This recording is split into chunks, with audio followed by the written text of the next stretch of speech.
मैं एग्जैक्ट आपको आर्टिकल 15(5) बताता हूं। वो कहता है कि नथिंग इन दिस आर्टिकल और इन सब क्लॉज जी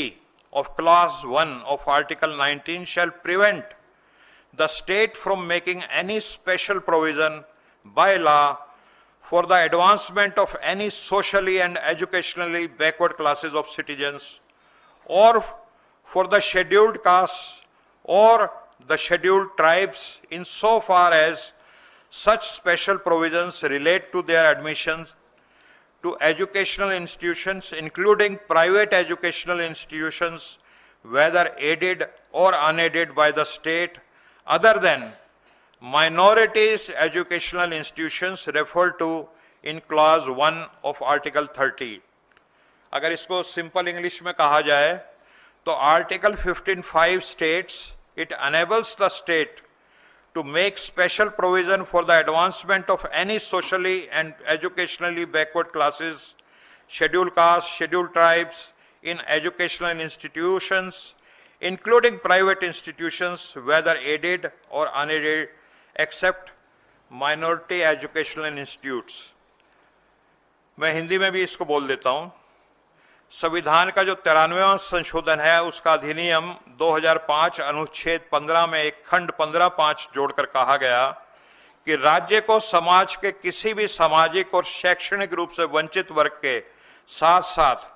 अनुसूचित जातियों और अनुसूचित जनजातियों की प्रगति के लिए समायोजन से संबंधित कुछ विशिष्ट प्रावधान स्थापित करने का अधिकार है, जो अल्पसंख्यक संस्थानों को छोड़कर राज्य द्वारा सहायता प्राप्त या गैर सहायता प्राप्त निजी शैक्षणिक संस्थानों सहित शैक्षणिक संस्थानों में उनके नामांकन के संबंध में है। तो ये तो आर्टिकल 15(5) है जो हमारे संविधान का एक हिस्सा है, जिसको ये सरकार, मोदी सरकार, भाजपा सरकार, मोदी जी खुद को ओबीसी बोलते हैं और सबका साथ सबका विकास की बात बोलते हैं, लेकिन 11 वर्षों से वो इस पर कुंडली मार करके बैठे हुए हैं। इस संविधान के अधिकार को जो 100 करोड़ से ज्यादा OBC, schedule caste, schedule tribe के लोग हैं, उनको लगातार वंचित रखा जा रहा है। और मैं याद दिलाना चाहूंगा, हमारे नेता जो लोकसभा में प्रतिपक्ष के नेता हैं, न्याय योद्धा, संविधान रक्षक राहुल गांधी जी ने पिछले दिनों 29 जुलाई 2024 को 2:41 पे एक बात बोली थी और वो ऐतिहासिक शब्द हैं। अब इतिहास में स्वर्ण अक्षर में वो दर्ज हो चुके हैं। क्या वो वीडियो चल सकती है? जो भी इस देश में दलितों की, आदिवासियों की, पिछड़ों की बात उठाता है, जो भी उनके लिए लड़ता है, उसको गाली खाना ही पड़ता है। जितना मेरा आप लोग इंसल्ट करना चाहते हैं, आप खुशी से करिए, मगर एक बात मत भूलिए, जाति जनगणना को हम यहाँ पास करके दिखाएंगे।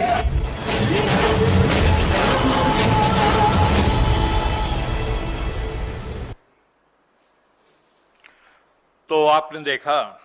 लोकसभा में राहुल जी ने कहा था, एंड आई कोट, आपको अच्छा लगे ना लगे, जाति गणना इस हाउस में, इस सदन में पास करके हम आपको दिखाएंगे। और मैं ये कहना चाहता हूं कि कांग्रेस पार्टी, हमारे माननीय अध्यक्ष मल्लिकार्जुन खड़गे साहब और नेता प्रतिपक्ष, संविधान के रक्षक राहुल गांधी जी, इस 15(5) का जो आर्टिकल है संविधान का, निजी संस्थानों में एससी, एसटी, ओबीसी के लिए आरक्षण इसी संसद के सत्र में करके दिखाएंगे।